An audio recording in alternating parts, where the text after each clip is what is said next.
Okay, good afternoon.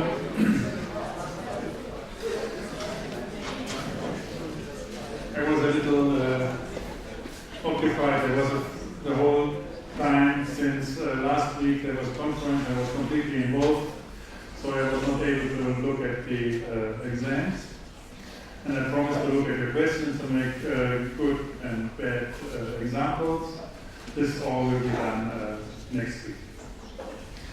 So today it's on colors, and it's a surprisingly interesting topic. And like always, we will touch a lot of the conceptual things. We touch the history of how this develops, and we will have some coding examples to describe the things. And we will have reference in the way how you use colors in your CAD systems and or in Photoshop and so on. So again, you find the sources at our webpage.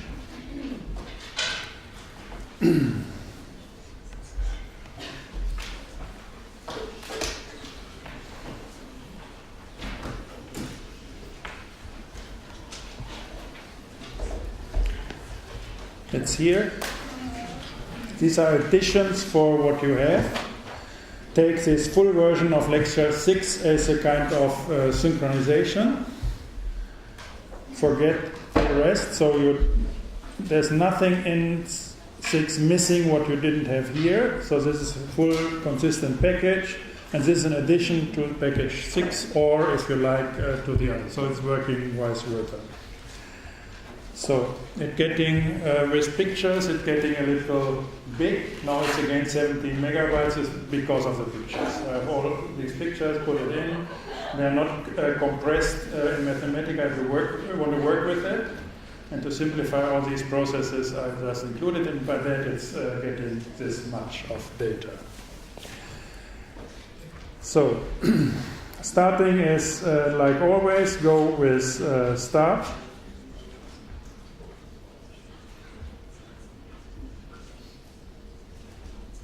You have to say yes, evaluate the whole stuff, and from then on it's started. Today's lecture is on colors here. On media you get on colors as well here. This is extra. And what is there, you get the new exams for testing and training included in the old list. I told you the exam questions are getting accumulated. So the new exam for training is available here. Okay, now go to our lecture.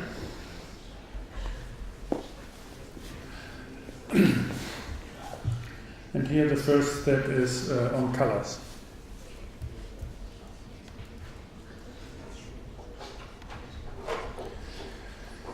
So we have a basic tour. You can do it by your own. It's not this important.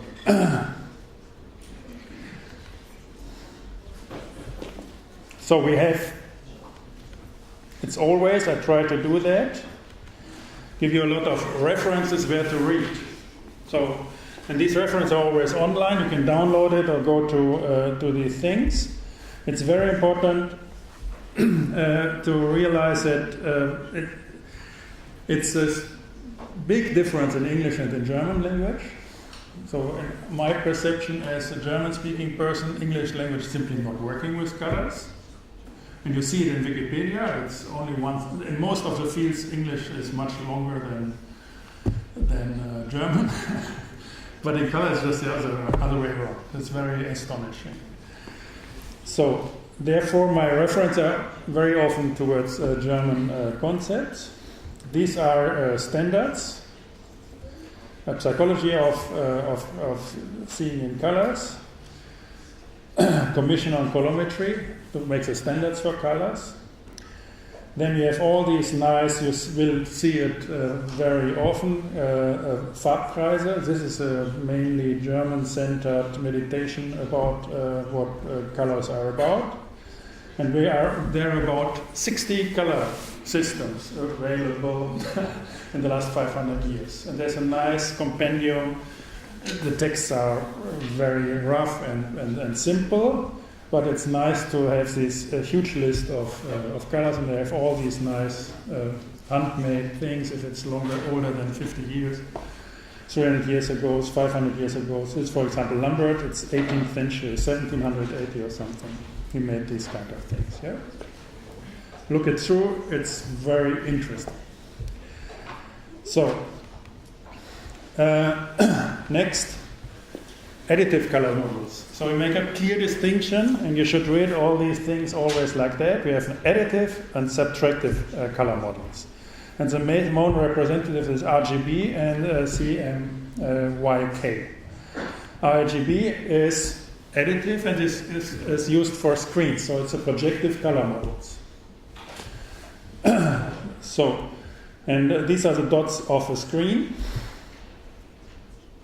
and you can combine any color. In Mathematica, you can use it like this. This is a red value, O is 1 to 1. O means no red.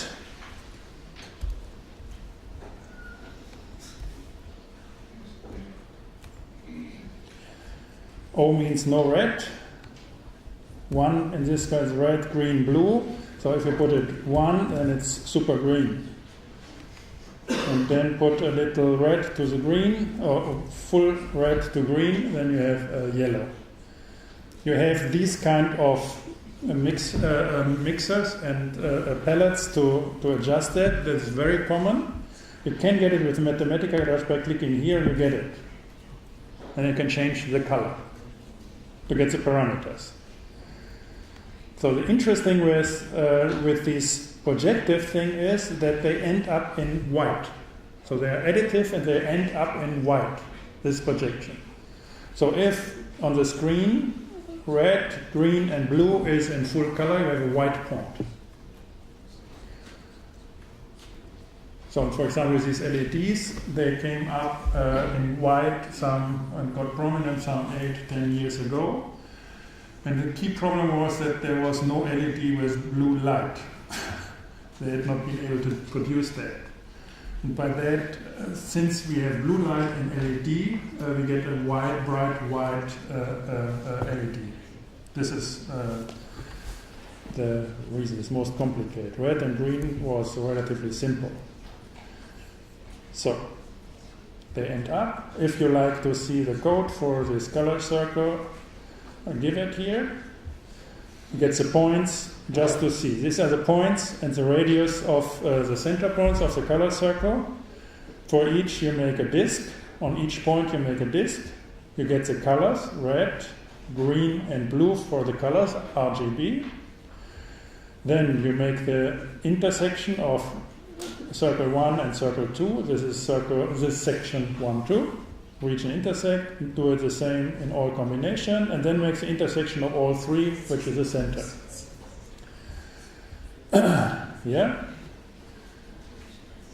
Region differences, so you can overlay all this and stack that, but then you get a little errors. These are the remainers of the original colors. This is the remainder of the circle if you subtract the rest. So just the same thing inverse here. The same here. And now we do the colors. Color 1, 2 for the section is color 1 plus color 2. Color 2 plus color 3. And this in the center, 1, 2, 3, and the center point is color 1, 2, 3.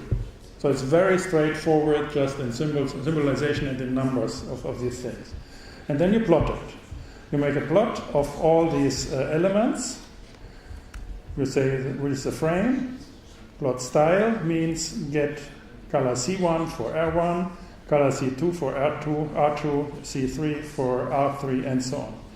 And this is the result.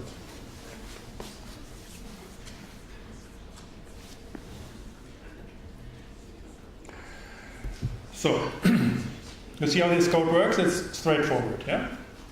And the important is that you have a certain form, it's called region. You can make Boolean operations on regions, and then you can make arithmetics on numbers, which is very important and very new. 200 years ago there was no arithmetics on colors. I will show you how this works. And then simply render it as a set. Now, the opposite is subtractive model. This is it's a reflective, and this is on printing media. So these are pigments which can easily be produced. This is cyan, magenta, yellow, and then to simplify the thing, it's black. It's called K. This is reflective. So according to that, you have 4 parameters. You can click on it. It's the same thing. And you get 4 sliders for the colors. And if you do the same code, but instead, same with adding and so on, but with yellow, cyan, magenta, you get black in the center. So this is called subtractive or reflective. So this is one of the strange things. So it's exactly the same code, but I didn't say this is RGB, it's CMYK, and I'm doing the same arithmetics, and it's ending up in black. So it's a very nice asymmetry in this stuff.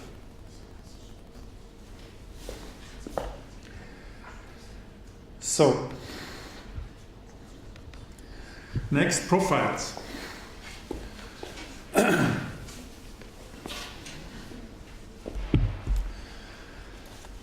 The key problem is that if you have certain pigments or a certain paper on your printer, then the pigments or the paper is, if you have a reflective color, you have these pigments, and the paper is not pure white or absolute white, then the reflection is changing. Then you, for example, you need a little less yellow but a little more magenta and so on to compensate that.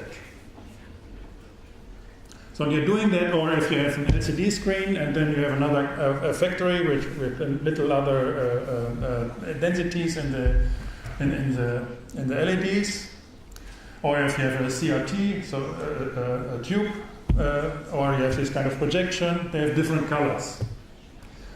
And you can adjust these things so that the impression of the color here is identical to the color there, or to the print and so on. So this is done with color profiles. Color profiles are here.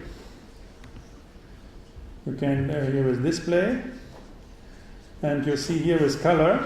You can say this is one of the things here, and then you can, can adjust these things, calibrate, continue. You simply change the values here, continue, and change the whole setup. So these are color profiles. To be able to do that, there is a kind of mirror, a neutral projection plane, so that any kind of color can be projected and reflected to another color system. So a mirror for that. And this is there are different names for it, and it's kind of standard. X, Y, Z color in Mathematica. So, and it looks like this. It's called chromaticity.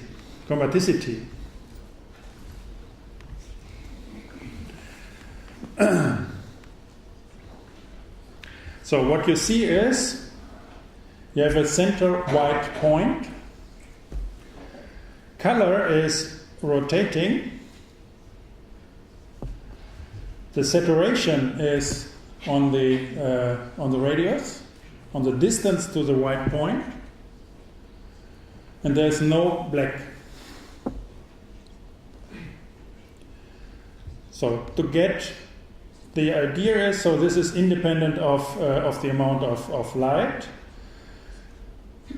So this is the range of colors we can see with our eyes, with human eyes. So if there is more green and so we can see it. So this is how it measures. So in principle you can have more colors, but this is the chromaticity of our eye. So this is changing with the amount of light. So the receptivity of colors is changing depending on how bright it is. So, and if you want to see that, these are the three-dimensional chromaticity. So it's a simple command, chromaticity plot 3D of XYZ is this. So here, this is the plot for very bright, and the bottom is if it's dark colors. It's different. So this is a kind of neutral mirror where you can have any profile. So what you always, in the profile you always define what you're doing with your camera, then you might into Photoshop, and then you print it on a photo printer. So then you take the camera, you put it somehow in Photoshop to this XYZ, then it's have to be recalibrated to a neutral platform. You manipulate it in Photoshop, and then you have to recalibrate it, for example, to your printer from some inkjet or photo print. If you make it direct, you have crazy colors. So that's the game. You can do it in. So this is the chromaticity of RGB. RGB is defined. So what we had first. So this is the additive color space. That's the definition. This definition says it's 8-bit per color. So you have 258 different reds. You have 258 different greens. And you have 258 different blues. You have to multiply that, so your color space is 16 million. So it's 2 times 2 powers 24. These is a color space of RGB. So this is proper. It's quite proper. If you go to advanced HDR or with this new kind of screens and so on, you get more fantasies, and then you have, for example, sRGB or wide game mode RGB, which covers much more, and you need more bits per color to have smooth, not these more effects, to have smooth transitions between them. So these new formats, they cover nearly the visual spectrum of the human eye.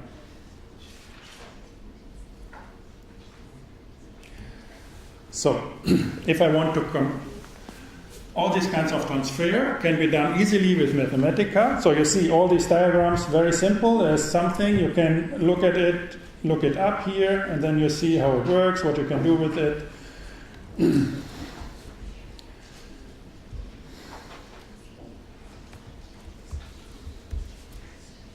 So there's a lot of stuff, and you can learn a lot and play around a lot.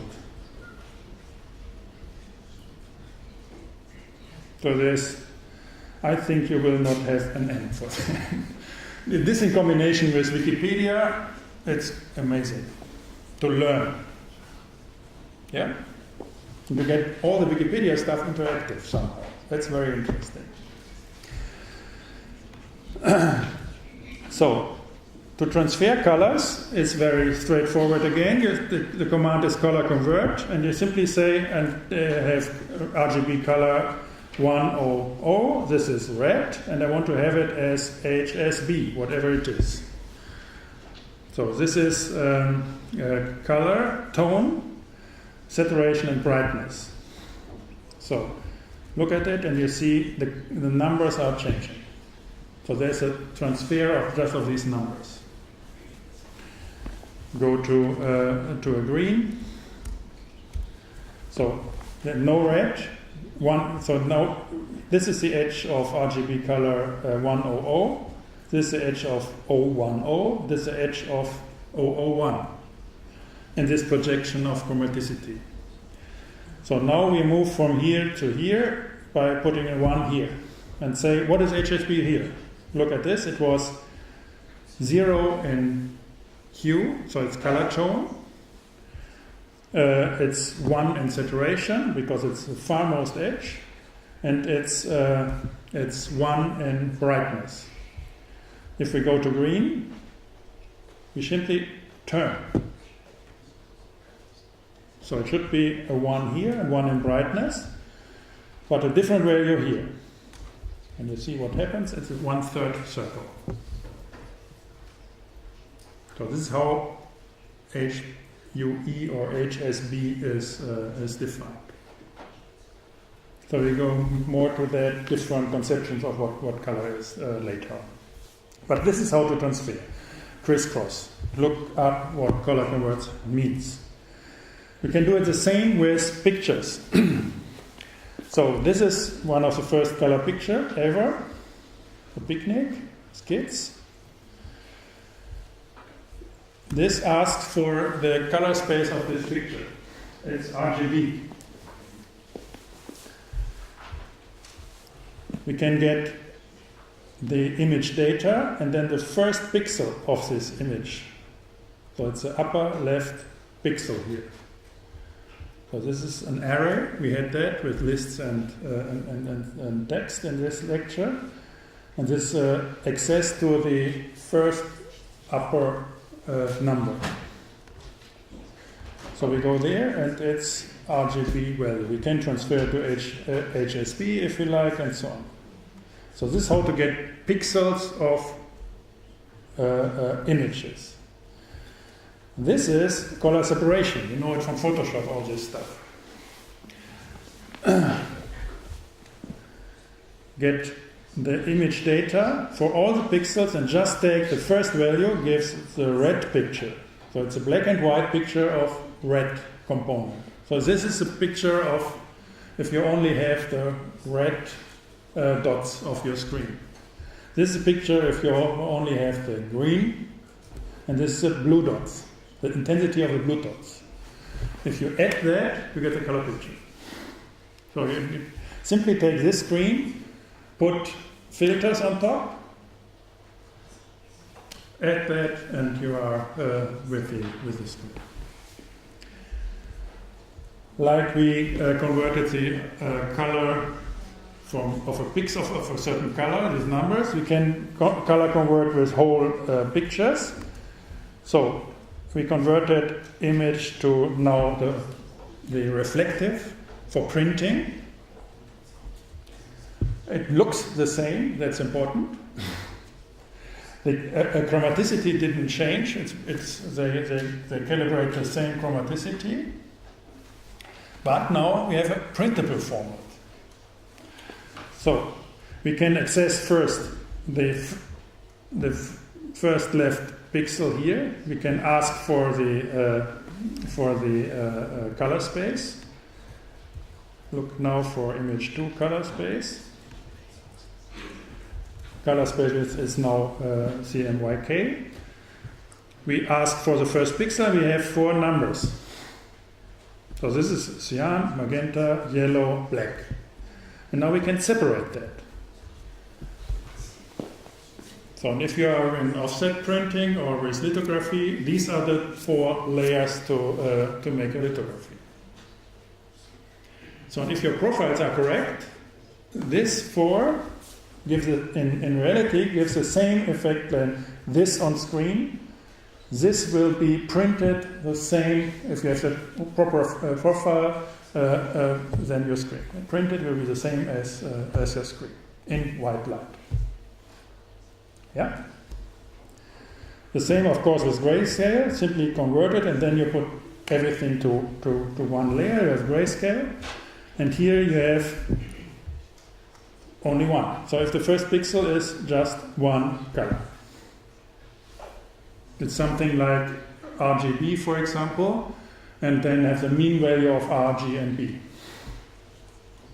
It's a little complicated because the human eye has different sensitivities with the receptors on R, G, and B, and they have overlaps and so on. Therefore, if you want to make it solid, you really have to intermingle it depending on. So it's not the same strength each color.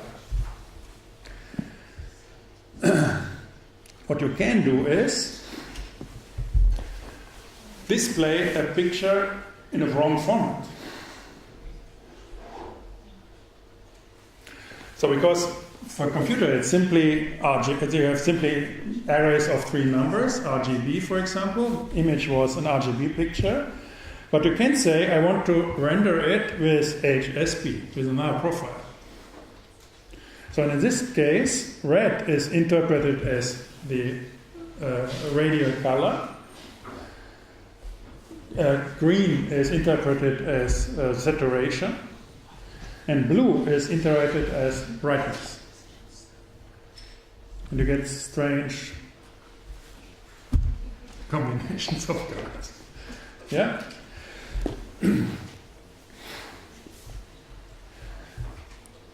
If you load, for example, this file from internet, you see you have camera, you have raw Adobe, and then you see there are differences in detail. We can go there, precise that.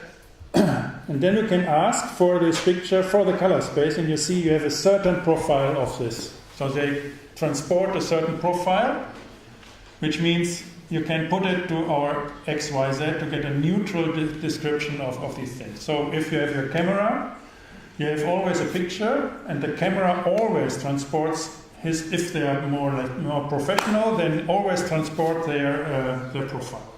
Or if you have an agency for newspapers and so on, the newspaper for printing and so on, or that the pictures look similar, they have certain profiles, so you're able to load profiles to your camera that this picture is stored in a certain way. Not to lose, in all translations of colors always lose a little information, not to lose that you load profiles from, for example, the printing press or from the agency and sync that with all the photographs so that you have a nice production. Yeah? I have a question about the one above, about the color space. What happens if we are missing one component? For example, if we convert it from RGB to SMYK, will it just be as a zero? Or? RGB is, yeah, that's interesting. Yeah. There are formulas and they are standardized. You can look it up in these organizations. So these I go to here in the references. This CIA color space. So they are. Look at this, and they have all the standards. So what they do is, that's not a problem, huh? That if you have a function, you easily can, functions are always mapping from one thing to another thing. So it's not a problem if you have clear functional relationships that you go from 3 to 4. So 3 input, and then I can show you how to, yellow for example is something like that. So if it's this circle of colors, in principle you have RGB, these are our receptors of your eye, and there's no yellow. So it's fictional. But it's no problem to make a function that you simply say, yeah, yellow is 1/3 of this plus 1/4 of that and half of the both of that. And then you have yellow. Subtract a little from that and then you have 4. And then do it like that. So if you lose a channel, for example, RGB, and if you lose blue, then of course you're messed up. Huh? You can do that. Although I can show you how to, I will show it at the end, how to make a color picture out of black and white. Just from another color example. Yeah.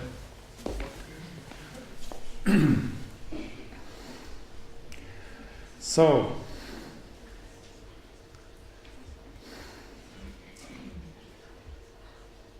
yeah. I think you got an idea of how this corpus works. Now we want to go to the concepts.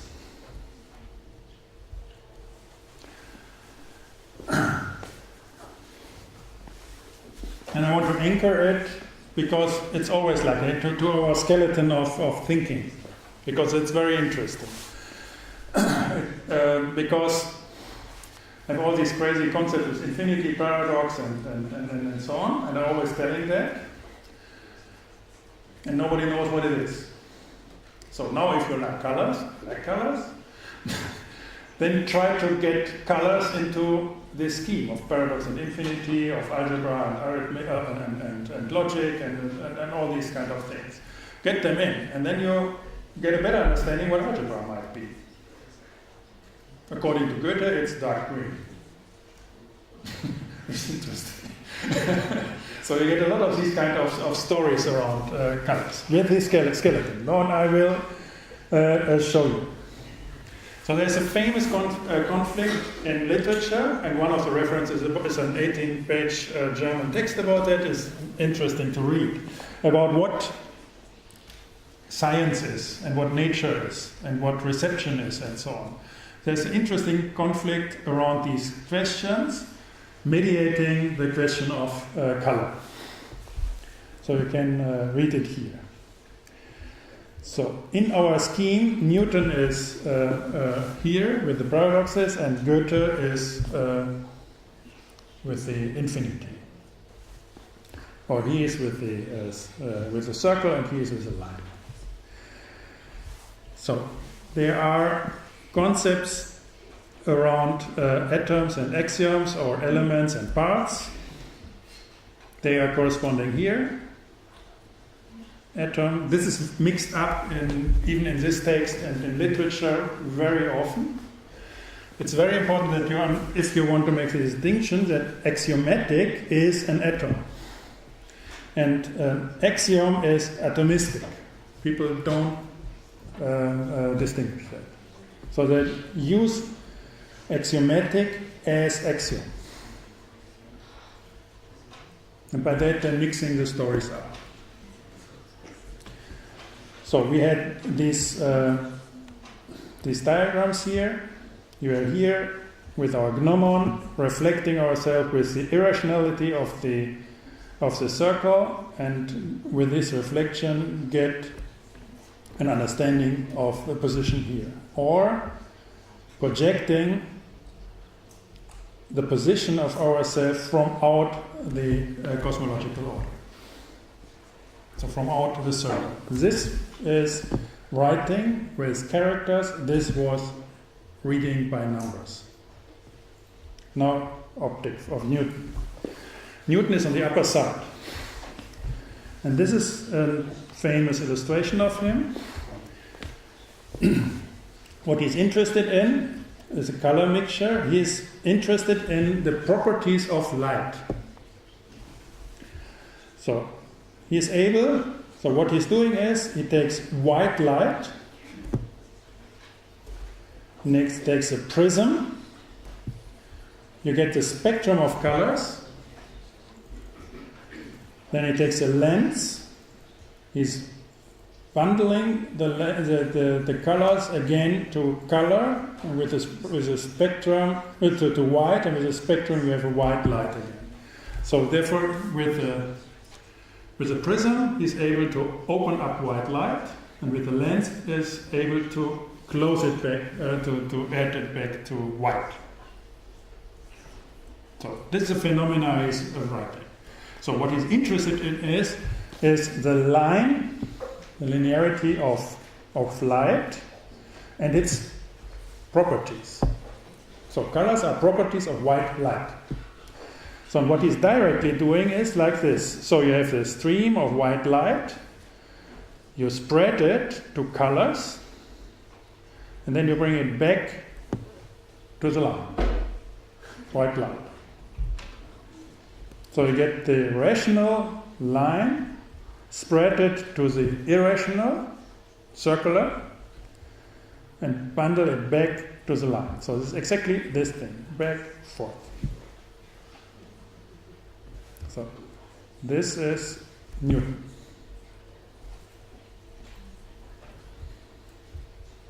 So corresponding, you can read that. This is his a statement about what science and the methodology of science is about. So people say a lot of things what he did, for example. So in principle he's not interested in color at all. He says color is not science. Yeah? Something like that. So in our skeleton of concepts, Newton is symbolizing the sensibility of things in space, by following their articulations in time. He is interested in the representation of the properties of light. So this is my skeleton. work around. Goethe is just the opposite, just inverse. So he's reading light. Newton is writing light. So this is reading light, to make a simple, consistent word. So this is a prism here. It's one experiment he is describing. This is a prism, and what he's doing is he puts a tape on top of the prism, and then he sees there's a spectrum because of this tape. There's a spectrum of these colors. So if you tape it inverse, so that this is blind and you have just a slit where the lights come through, you get this spectrum.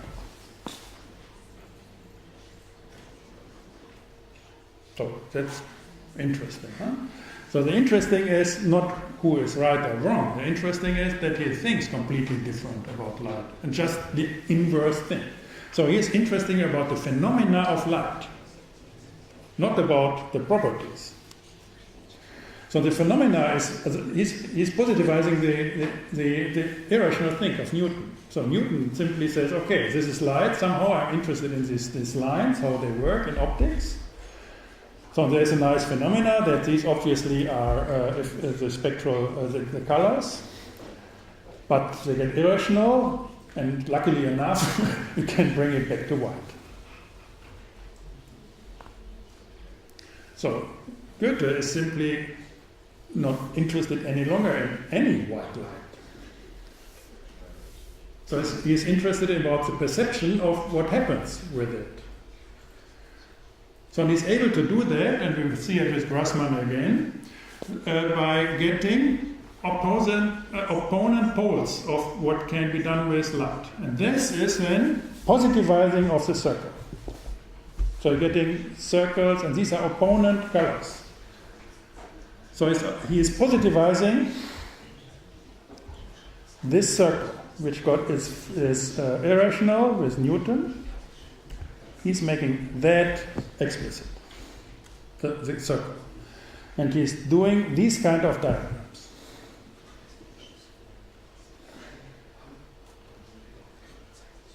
So we would say here, read it if you like. That's not part of the questions. So it's 1820, 100 years later than around 100 than Newton. Yeah, 17. Yeah, 100 years different. So this wheel reminds very much to what I told you what is with numbers. And therefore I put it to the lower side of our scheme. We have this wheel here, and we unroll it to the spectrum. This is what you'll see with the spectrality. And by that, we have this, I told you, counting is a rotation. So this is an unfolding of colors, of spectrum. It's directly the same thing. Now look at this. We had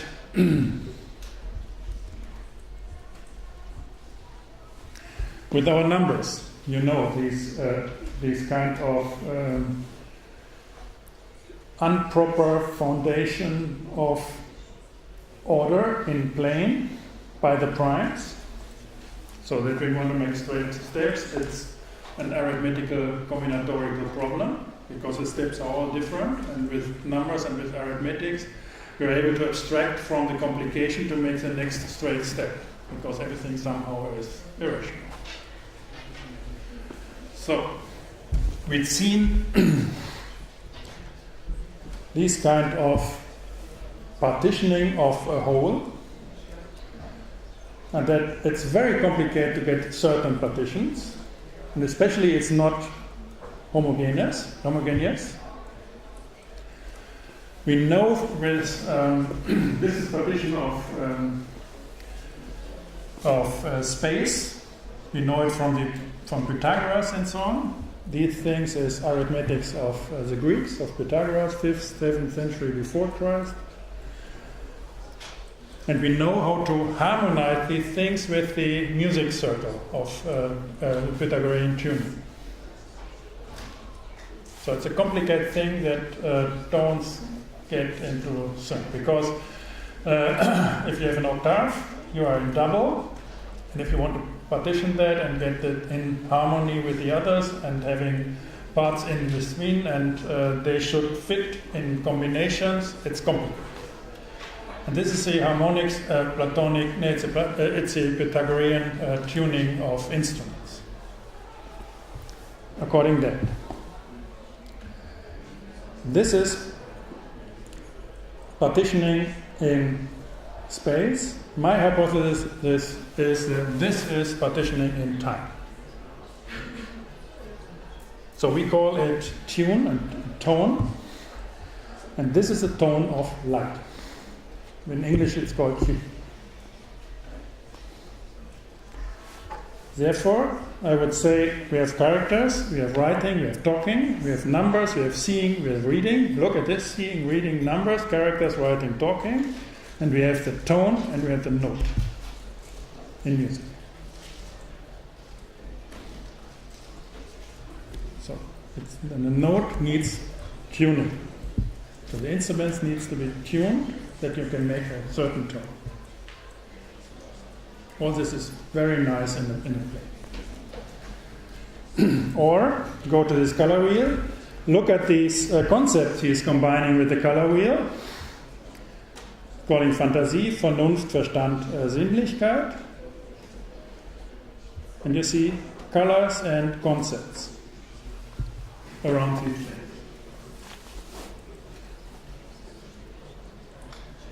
So, addition, multiplication, division, routing. Arithmetics, astronomy, geometry, astronomy, arithmetic, music. And Goethe is associating that with these colors. So this is a principal color scheme of Goethe with these things, which is interesting. It's not about true or not, it's interesting that it's working. So it has 4 of these concepts. And you have 6 is another story for the other things like unnötig, schön, edel versus gut, nützlich und gemein. Just to give you references to the thinking I always exercise in presenting.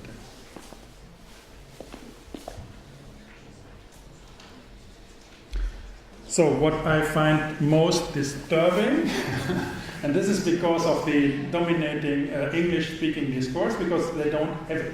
So if you look it up, these concepts are not there. You can look it up with Ngram viewer, and you can. It's most dominant in our language, and it's not working somehow. We really have complications with that in English. And by that, they really like, for example, this story. That at the same time, like Goethe made this circle, there is somebody called Young, and he made the hypothesis that our eye has receptors, and the receptivity of red, green, and blue receptors, and this should be enough to describe the reception of colors. So he is with Goethe on that it's more important not the production of not the properties of light, but the reception, which is by which us the Sinnlichkeit. So he's most right with that. Helmholtz worked on this concept, but he's mostly worked on 5 different colors and so on. And then very recently we had been able to analyze the retina and so he was right. So it was a guess from these people. But what we currently do is, and we experience this, for example, with these brain scans, that we think because we have red, green, and blue receptors in our eye, RGB in description of color is true. Which fits all Sinnlichkeit. All the stories around reception and so on is done. So this is an example for a very typical cybernetic shortcut. So most prominently these days, just with these brain scans. So simply think, if you can make a picture of how neurons work, you can see what somebody thinks.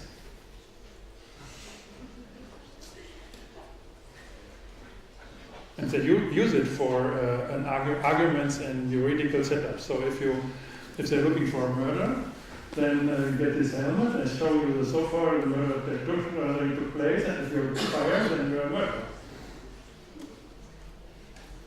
Crazy. They're doing it. Yeah? And this is a kind of cybernetic shortcut. We have to be very careful with this.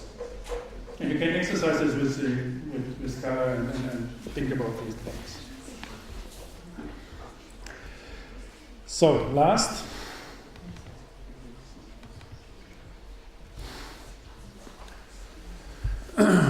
Grassmann. It's around Helmholtz, 1844. So it's 2 generations later than Goethe.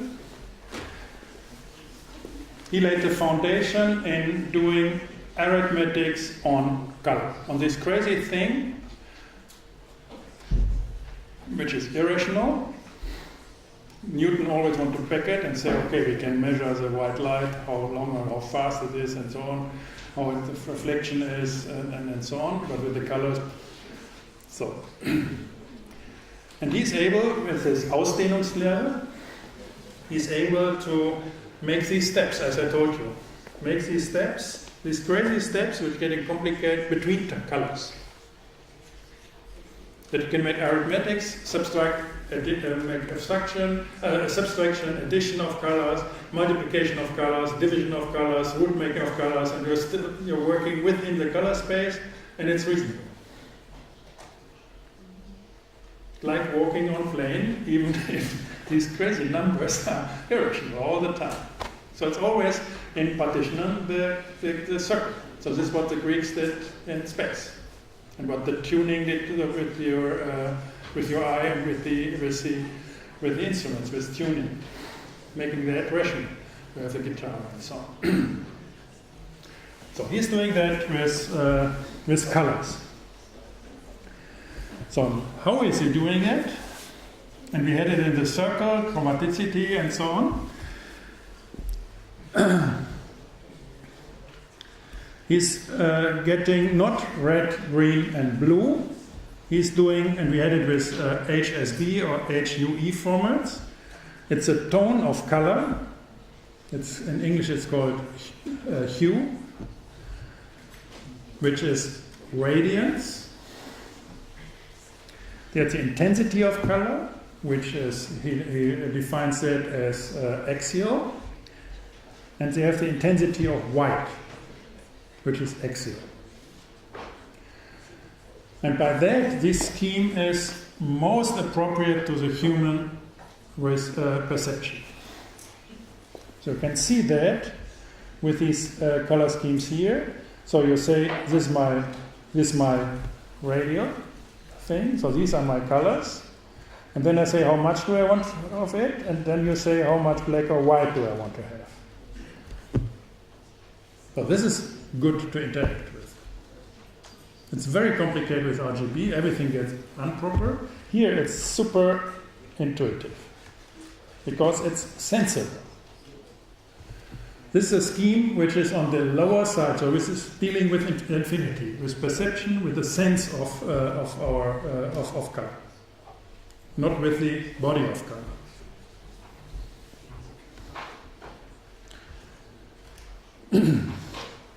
So, what he's doing then, he's writing 4 laws. How to operate with how to deal with colors and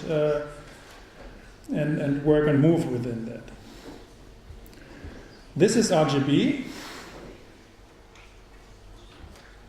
This is space of RGB. At this corner we have red is 0, blue is 0, green is 0. The opposite pole, they are all white. This is the edge with blue 1, red and green 0. This is red 1, and so on. This is blue and so then you see how these things are combined in an additive manner. So this is a space of colors and RGB. This is a Cartesian geometrical space. And we have to to do this kind of rendering, we will have other examples. In this case, we need a plot. We say x goes from 0 to 1, y goes from 0 to 1, z goes from 0 to 1. We say x should be in between 0 and 1, y and z. That's it. We want to show a cube. So these are the constraints of a cube. So this is the function of a cube. So then we say, we want wherever you plot, you are in an infinitesimal way. So whatever x, y, and z are within this range, the color should be this RGB color of this. So then these are little attributes to make a nice ambient white color, image size, no box around, no axis, and some automatics, and that's it. So some parameters to make it proper. The interesting thing is this function of a cube and addressing the parameters to the color in an infinitesimal way. And you get the cube. This is how Mathematica is doing that. Now look at cube. This is a scheme of Grassmann. We make a circle, again region plot, now just 2D in the first time. So the circle function is x squared plus y squared is smaller than 1. Then you have to get a circle or disk of radius 1. So you scan from -1 to 1 and so on. And here the color function is, because it's radial, you do the arcus tangens of x and y and divide it by 2 pi. Normalize it and that's it. So this is how to make an infinite circle, make a circle with infinite interpolated colors, a color space. We need plots, we need color functions. So it's working like this, and you have it. Do it 3D. So this is a cone. This is a cone of Grassmann. So now we have the third dimension, which is a level of black. This is brightness.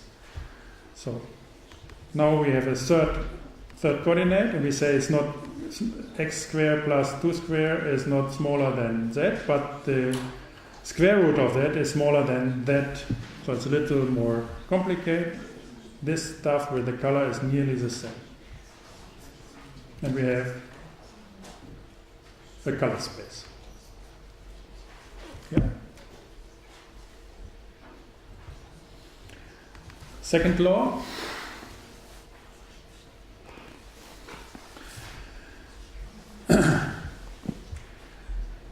Wenn man von den beiden zu vermischenden Lichtern das eine stetig ändert, ändert sich auch der Eindruck der Mischung.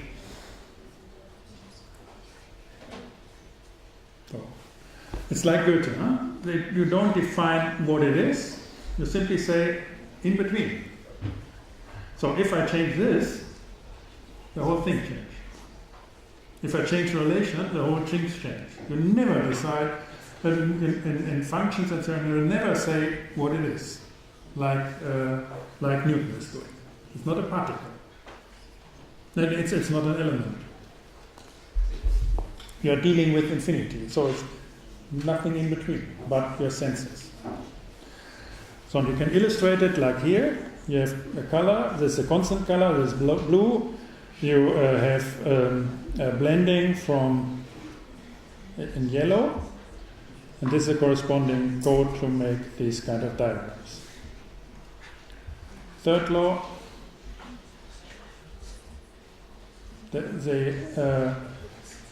so it depends. If you combine colors, you can change the combination and you can change the sequence of adding and subtracting colors.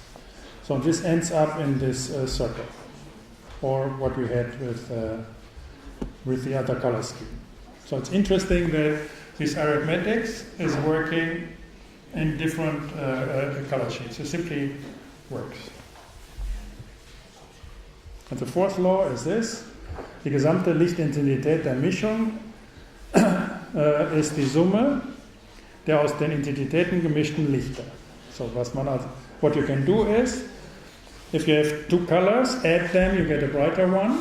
And you can, so you see 0.5 plus 0.2 is 0.7, as 0.3 to 0.4 is 0.7. So you can change them, and it's a kind of balancing of colors, and the in-between keeps stable.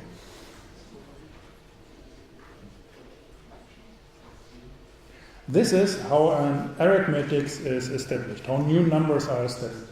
You never get, so if you count A, B, C, or if you count 3 cows, 1, 2, 3, you never touch the cow. This is what numbers are about.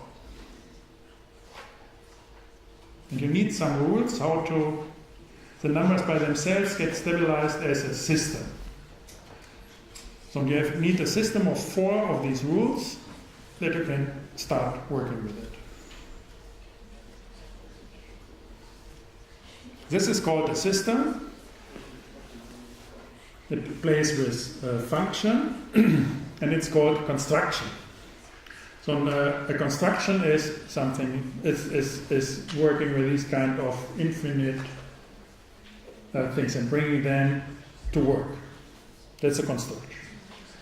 In contrast to a constitution, it's like a contract that is projective and on the other side. So, we make break for 10 minutes and then second half. Thank you.